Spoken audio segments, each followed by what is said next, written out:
किए थे, कुंडलिनी सिद्धि किए थे, तो जाहिर सी बात है कि जो उनके आश्रमों में रहा करते थे उन सबको करवाते थे। अब जैसे मान लीजिए जी, निर्गुण उपासना जिसका देखिए वो तो नहीं है, परंतु उसको उसको साधने के लिए जो है कुछ क्रियात्मक योग तो करना पड़ेगा। मान लीजिए कि बिना आपको केवल कह दिया गया कि आप जो है उस निर्गुण ब्रह्म को जानो, ठीक है, तो उसके गुण कर्म स्वभाव को जान करके भी आप जा सकते हैं, निर्गुण ब्रह्म की ऐसे भी उपासना कर सकते हैं। परंतु जो यहाँ पे कबीरदास जी ने जो दृष्टांत दिया है हम उसी के अनुसार बता रहे हैं, है ना। वो तो बात आपकी सही है, परंतु कबीरदास जी ने जिसका उदाहरण दिया है उसका पूरा का पूरा तात्पर्य जो निकलता है वही उसी का निकलता है, और उसी के बारे में वो कह भी रहे हैं, ठीक है। और ऐसी साधना प्राचीन काल से गोरक्षनाथ जी से लेकर के भगवान शिव की परंपरा से लेकर के वो साधना होती चली आई है। अब जानते हैं एक चीज़ और मैं बताना चाहता हूँ कि बीच के काल में क्या हुआ है कि जो ज्ञान मार्ग है या क्रियात्मक मार्ग है कहीं ना कहीं वह दब गया। जो साधना की जो पद्धतियाँ रहीं, जैसे मान लीजिए कि कुछ क्रियात्मक तो है जिससे साधना की जाती है जो हमें नहीं पता है, क्योंकि इस ज्ञान को, निर्गुण ज्ञान को तो बहुत दिनों से लोग पढ़ रहे हैं, परंतु कोई ब्रह्म को प्राप्त नहीं कर पा रहा है। परंतु ये देखा गया है कि इन क्रियाओं के द्वारा, हठ योग के प्राणायाम के द्वारा अभी योग बीज हम पढ़ रहे थे, तो उसमें योग बीज में पूरा प्राणायाम के द्वारा ही सिद्धि पूरा बताई है, और ये बात महर्षि पतंजलि ने भी योग दर्शन में कहा है। तो ये कहीं ना कहीं इनका प्रभाव है ना। तो ये इनसे आप ब्रह्म की उपासना कर सकते हैं और ब्रह्म को जान सकते हैं, क्योंकि क्रियाएं हैं। जब बुद्धि ही प्रखर हमारी नहीं होगी, चेतना ही नहीं प्रखर होगी, जब तक हमारे मल में भी छेप ही नहीं जो हैं वही शरीर में मल ही नहीं दूर होंगे, बीमारियां रहेंगी, तो हम ईश्वर को कैसे जान पाएंगे, है ना। कोई ना कोई शक्ति तो अपने भीतर है ही है, वो कुंडलिनी के रूप में जो विद्यमान है। तो इसका कहीं ना कहीं है संबंध। और कबीरदास जी के ग्रंथों में मैंने 2 बार देख लिया जो बार बार चक्रों की बात करते हैं और कुंडलिनी शक्ति की बात करते हैं। एक खटिया वाला था, उसमें आया था रामायणी में, ठीक है। जो खटिया वाला था, जो उदाहरण था, वो आप लोग नोट कर लीजिएगा कौन सा वो पद था। उस पद में भी कुंडलिनी और हठयोग की बात कबीरदास जी ने कहा है। तो इन सबको लेकर के देखा जाए तो कबीरदास जी कहीं ना कहीं हठयोग के मतलब कि साधक रहे हैं, और उन्होंने इस पद में तो लगभग जितने भी हठयोग की साधना किए हैं उन सबको ला करके यहाँ पे जोड़े हैं। सभी का नाम ले लिया उन्होंने कि इसी के द्वारा उन्होंने कुंडलिनी शक्ति को, मतलब मूलाधार को सहस्त्रार से मिला दिया। तो इससे सिद्ध होता है कि कहीं ना कहीं ये साधना रही है, ठीक है। और वो भी सबका नाम लेकर के प्रमाणिक रूप में दे रहे हैं, तो ग्रंथ से ज़्यादा तो कुछ प्रमाण होता नहीं है ना। फिर हमें तो प्रमाणिक रूप से मानना है, तो प्रमाण तो इसमें दिख रहा है।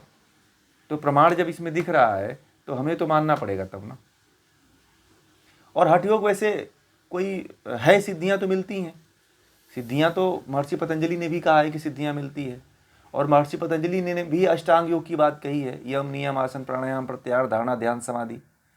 तो वो भी एक हठयोग का ही भाग है। हठयोग भी यम नियम आसन प्राणायाम प्रत्याहार धारणा ध्यान की बात किया है। इसमें चरणदास से लेकर के कुवल्यानंद से लेकर के घेरंड ऋषि से लेकर के सबने बात किया है, गोरक्षनाथ ने बात किया है, मत्स्येंद्रनाथ ने बात किया है।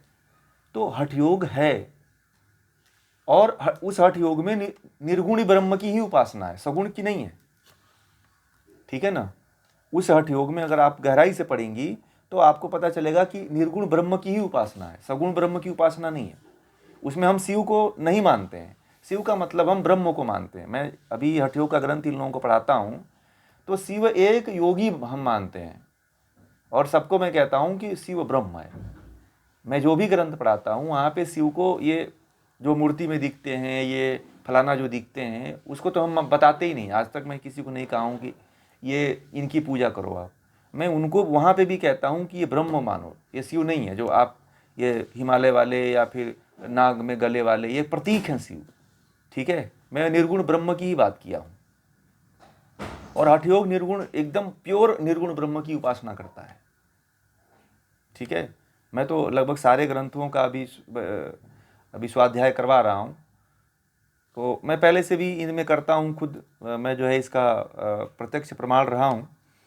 तो इसलिए मैं इसके प्रभाव को देखता हूँ, तो इसलिए मैं आप लोगों से भी कहता हूँ कि वास्तव में आप लोगों को जो इस समय का योग चल रहा है वो योग नहीं है। जो आजकल बहुत से बाबा लोग करवा रहे हैं ना, वो योग नहीं है।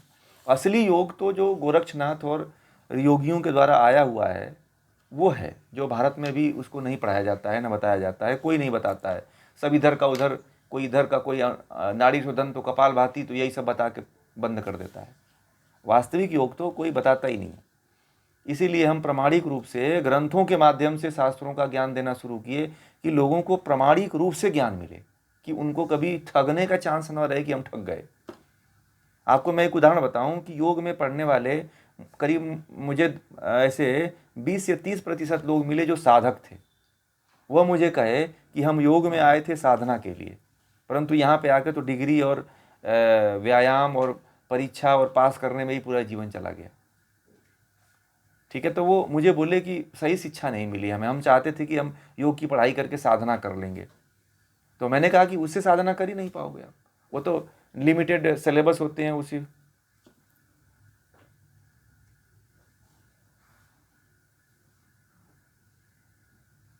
हाँ, आसन एक अंग है, बस एक अंग योग कहने लगे। और योग का अर्थ समाधि होता है। देखिए, अब यहाँ पे एक चीज और, नहीं नहीं, जुड़ना भी नहीं होता है, जुड़ना भी नहीं होता है। योग का अर्थ असली जो है समाधि होता है।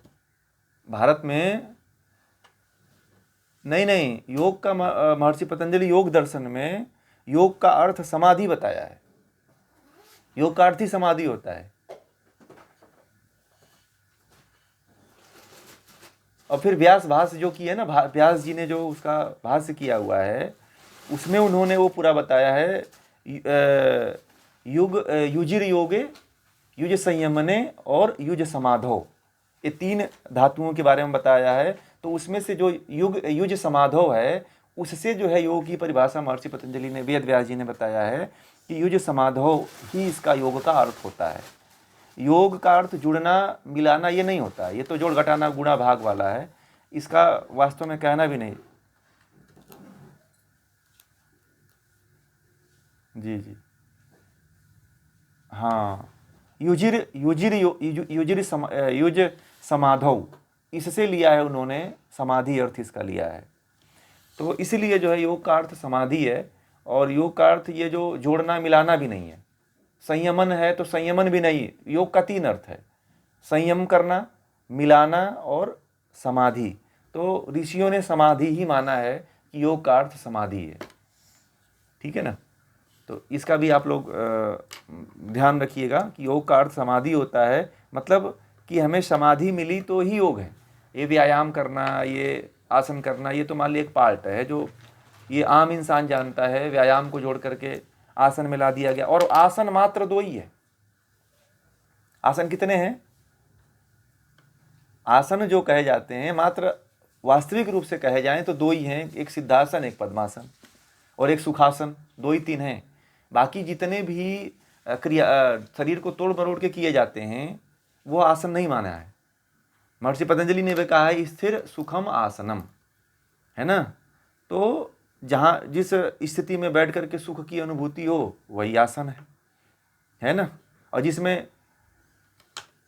हाँ, उसने नहीं बताया है, परंतु हठ योग के जितने ऋषि हैं, मतलब स्थिर सुखम आसनम, जिस आसन में बैठने से आपको सुख की अनुभूति हो, मतलब स्थिरता।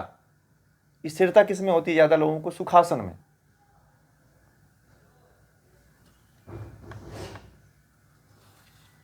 नहीं नहीं, घिरण्ड में आसन तो 32 है। घिरण्ड में आसन 32 हैं। उसमें मुख्य रूप से आसन 2 हैं, सिद्धासन या पद्मासन, या स्वस्तिकासन कर लो, ठीक है, या सुखासन मान लो। 4 हैं आसन।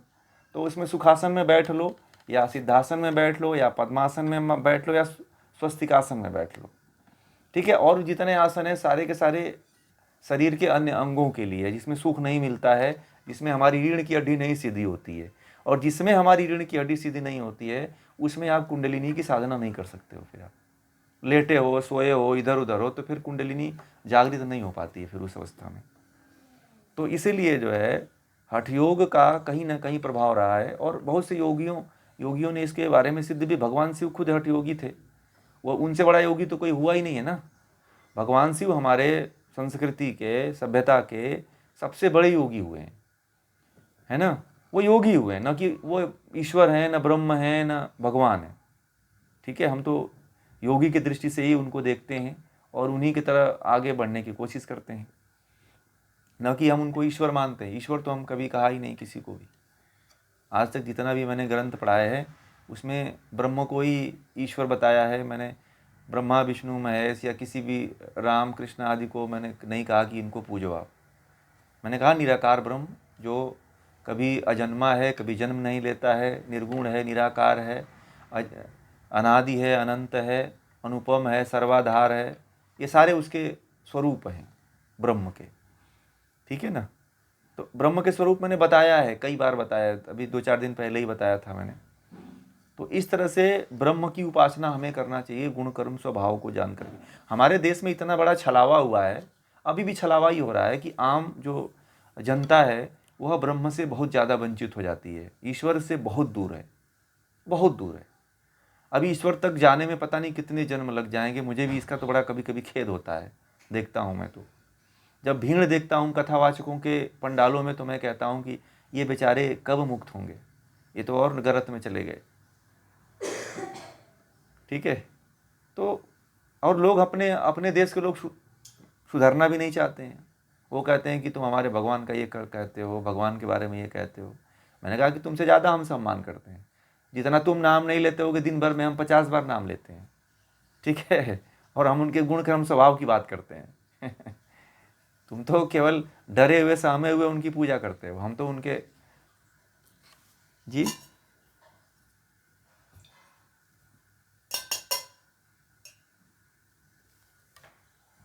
कोई कहीं नहीं, आपको तो आप में भी तेज दिखाई देगा। आप तप करो ना, आप तप करो, आप में भी तेज दिखाई देने लग जाएगा। ये कोई जरूरी थोड़ी कि उनके अंदर तेज दिखाई देता है, ये सब कहने वाली बातें होती हैं। कोई तेज नहीं दिखाई देता है। आप तप करो, आपके अंदर तेज आ जाएगा। तेज का मतलब कैसे आता है पता है? नोट कर लीजिए, बता रहा हूँ। तेज आता है जो व्यक्ति जो है वीर्य को ओज में परिवर्तित कर लेता है, उसके चेहरे पे तेज आ जाता है। ठीक है। और वो आता है जब आप मूलाधार यानी कि मूल बंध लगाते हो ना, मूल बंध जब आपका सिद्ध हो जाता है तो तेज बढ़ जाता है यहाँ पे। ठीक है। आप जब वीर्य को आप डाइवर्ट कर दिया ओज में ना, और डाइवर्ट करने का एक ही तरीका है मूल बंध, फिर तेज आपके भीतर आ जाए। कोई नया कोई चमत्कार थोड़ी है। आप लोग कहते हो कि कोई चमत्कार नहीं है भाई, आप भी।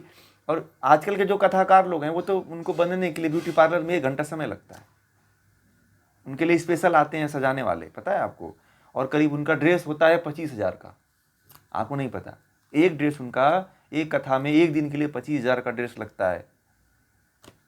और जो उनको सजाने के लिए आता है, लेडीज पार्लर वाला जो आता है, वो लेता है एक दिन का करीब 10,000 12,000 रुपये लेता है। ये है वास्तविकता। अब मैं बोल दूंगा ना, कोई सुन लेगा तो कहेगा कि ये पोल खोल रहा है। ठीक है। जी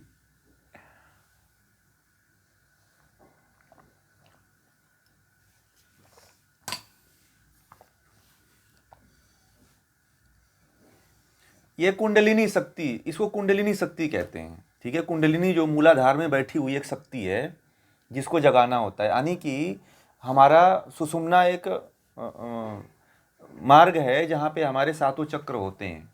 ठीक है। तब उसमें प्राणवायु जब बहने लगती है तो चक्रों का जागरण होता है नाद से। उसके नाद से जो है जब हवा उसके अंदर चलती है तो उस चक्रों में स्पंदन होता है। स्पंदन से नाद निकलता है, और जब नाद निकलता है तो चक्र का जागरण होता है। नोट कर लीजिएगा इसको। ठीक है। चक्र का जागरण कैसे होता है?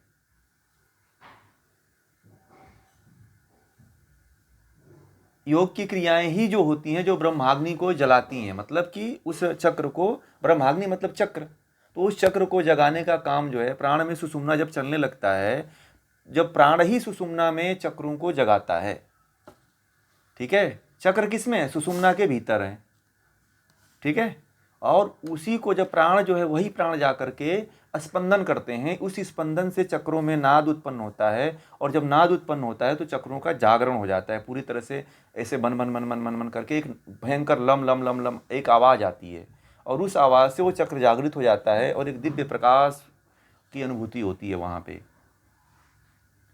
हाँ, अलग अलग वो ध्वनि होती है। वो देखिए उसमें आसन है, प्राणायाम है, ठीक है, मुद्रा है, षटकर्म है, इसमें सारी क्रियाएं होती हैं।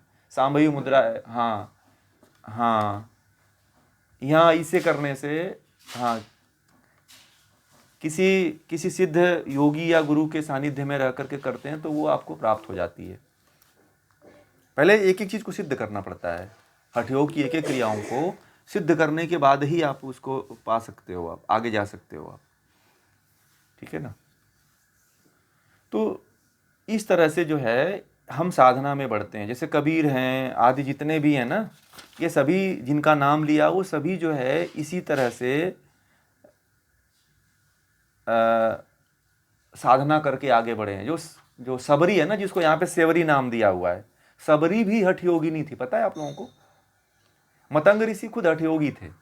मतंग ऋषि जो थे वह खुद हठ योगी थे, और उनकी शिष्या हुई थी सबरी, उसको सेवरी भी कबीरदास जी ने कहा है। तो जो सबरी थी वह भी जो है बहुत सिद्धस्त साधक थी, और उस समय सिद्धियां आम बात थी लोगों को प्राप्त करना हठ योग के द्वारा, ठीक है। उस समय तो रावण और मेघनाथ से लेकर के और इंद्रजीत से लेकर सारे सिद्ध थे, हठ योग के सिद्ध पुरुष हुआ करते थे। उस समय योग बहुत अपने चरम सीमा पे था। हनुमान जी के रामायण काल में बहुत चरम सीमा पे था, यहाँ तक कि महाभारत काल में बहुत प्रखर स्तर, 5000 वर्ष पहले, 5000 वर्ष पहले योग बहुत अपने उच्चतम स्तर पे था। आज जो है योग की गरिमा घटी है। और जब गोरक्षनाथ और मच्छिंद्रनाथ जिस समय थे ना, उस समय भी योग बहुत चरम सीमा पे था, परंतु बाद में ये विलुप्त हुआ है ना। योगियों के न सही ज्ञान न होने के कारण क्या हो रहा है कि गलत हो रहा है। आज जो योग का जो दिशा दिया जा रहा है, जो योग को जिस तरह से बताया जा रहा है, वह पूरी तरह से एक तरह से गलत दिशा दी जा रही है। वो वास्तव में वो योग है भी नहीं, जो पढ़ाया जा रहा है यूनिवर्सिटियों में, जो सिखाया जा रहा है वो है भी नहीं, ठीक है ना। तो ये है इसकी वास्तविकता। इसीलिए हमने ये शुरू किया कि कम से कम एक योग की तरफ या लोगों का रुझान बढ़ रहा है तो कम से कम उनको सही ज्ञान मिले, ठीक है। हमने इसीलिए शुरू किया, असल में आपको बताऊं कि सही यदि ज्ञान मिलेगा तो जो कम से कम जो आगे पहुंचने वाले लोग हैं वो कम से कम पहुंचेंगे, आगे साधना करेंगे, ठीक है। और मैंने कल सिद्धि की और जो चमत्कार की बात की थी वो कोई आम बात आपके लिए हो जाएगी, कोई बहुत बड़ी बात नहीं। आज मैंने उसी पे चर्चा किया था अभी योग बीज में कि सिद्धि प्राप्त करना, जैसे कि सिद्धि प्राप्त करने से ये मत समझिए कि आप कुछ विशेष हो जाते हो, मृत्यु आपको भी आती है, ठीक है। सिद्धि जो प्राप्त कर लेता है वो भी मरता है, ऐसा नहीं कि मरता नहीं है वो, ठीक है। और कुछ विशेष नहीं होता है वो। और जो सिद्ध पुरुष होता है उसके बारे में तो हठ योग में कहा गया है कि कभी वो अपने आप को पता भी नहीं चलने देता है कि वो सिद्ध है। आप उसके साथ, आपके साथ रहेगा, आपके साथ बात करेगा, बोलेगा, खाएगा, पिएगा, आप पहचान नहीं पाओगे कि ये सिद्ध है। जैसे हनुमान जी थे, हनुमान जी को कोई नहीं जानता था बंदरी सेना में कि ये सिद्ध है, केवल जामवंत जानते थे।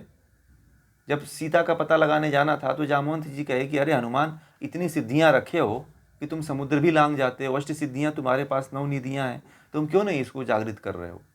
हनुमान जी ने तुरंत साधना किया, तुरंत लंका लांग गए अपनी सिद्धियों को याद करके, साधना करके। ऐसा नहीं कि याद करने से आती है, उसका पुनः से अभ्यास करना पड़ता है, तब जा करके सिद्धियां जागृत होती हैं। सिद्धियां प्राप्त करना, और योगी के लिए सिद्धियां अगर एक तरह से बाधक तत्व है, ये भी बता दूं, जो भगवान को, ईश्वर को प्राप्त करना चाहता है उसके लिए सिद्धियां बाधक हैं। इसलिए योगी जो है कभी सिद्धियों का प्रदर्शन नहीं करता है। प्रदर्शन वही लोग करते हैं जो छुटभैया लोग हैं, कहते हैं नहीं छुटभैया है, तो जिनको बीच में चलते चलते कुछ नहीं मिला वो सोचते हैं कि अब इसी में अपना ढोल पीट लो, क्योंकि कुछ में चलते चलते कुछ मिला है नहीं, जो मिला है उसी से पीट लो ढोल। तो उसी से थाली बजा बजा करके भीख मांग लेते हैं, कुछ दिखा करके इधर उधर का जादू टोना, ठीक है। और जो सिद्ध होता है वो तो बेचारा कुछ मांगता भी नहीं है,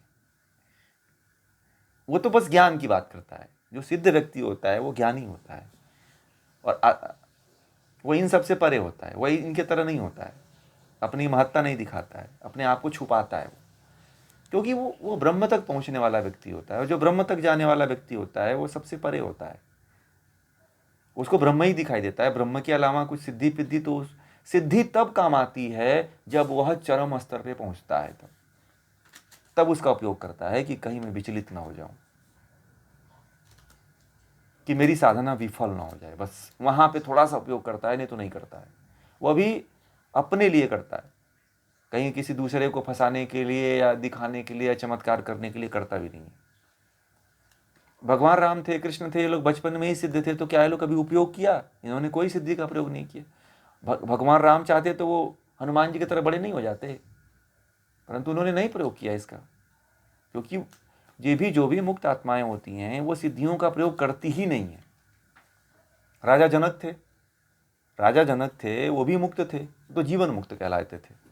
उन्होंने तो कभी कोई चमत्कार ही नहीं किया, वो तो ज्ञान और न्याय और जजमेंट करते थे बहुत अच्छा।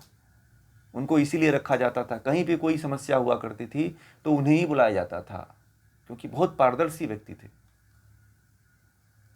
दूध का दूध और पानी का पानी निकाल देते थे वो व्यक्ति। तो ज्ञान की बात करता है, कभी सिद्धियों के पीछे नहीं पड़ता है योगी। और सिद्धियां वास्तव में होती हैं, क्योंकि महर्षि पतंजलि ने तो बहुत सी सिद्धियां योग दर्शन में बताई है, ठीक है। योग दर्शन में महर्षि पतंजलि ने सिद्धियों की भरमार लगा दी है। अब महर्षि पतंजलि जैसा ऑथेंटिक तो कोई हो ही नहीं सकता है। और हठ योग के जितने भी योगी हुए हैं उन्होंने भी सिद्धियों के बारे में खूब बोला है, खूब बताया है कि ये क्रिया कर लो तो ये सिद्धि मिल जाती है, इसको साध लो तो ये मिल जाता है।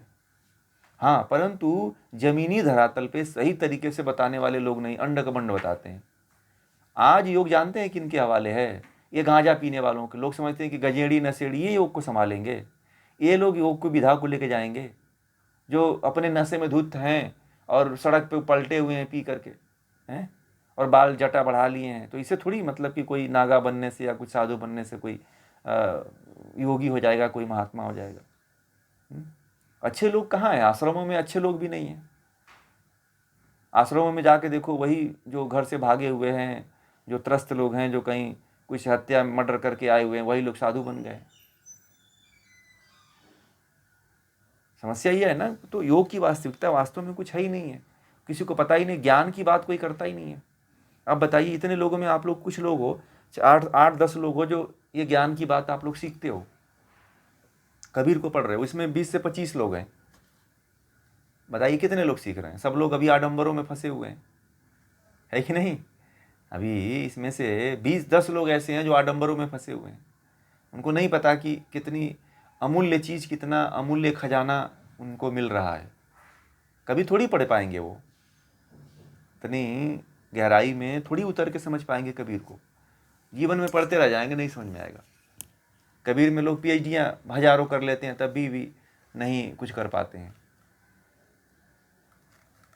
तो इसलिए जो है ज्ञान बहुत ज़रूरी है, और इसके साथ साथ हठ योग की साधना जरूरी है।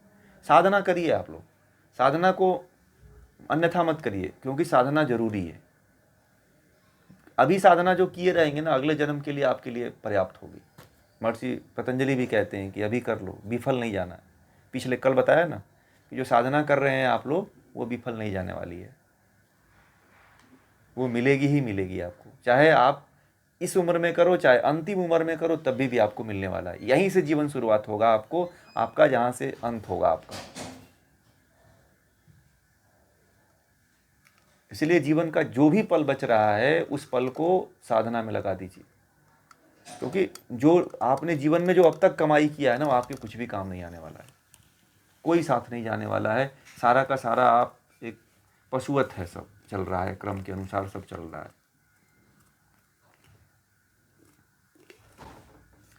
हमें प्रयास तो करना है, कुछ भी हो, ईश्वर इस जन्म में दे, अगले जन्म में दे, परंतु प्रयास करते रहना, छोड़ना नहीं। अब आ गए हैं तो आ गए हैं बस। हो सकता है कि इस जन्म में ना मिले तो अगले जन्म में कोई अच्छा गुरु मिल जाए आपको, जो तुरंत मुक्ति दिलवा दे, है ना। तो इस को ध्यान में रखते हुए भी यदि आप लोग इसमें लगे हुए हैं, साधना करते हैं, तप करते हैं, तो जरूर पहुंचेंगे आप लोग, है कि नहीं।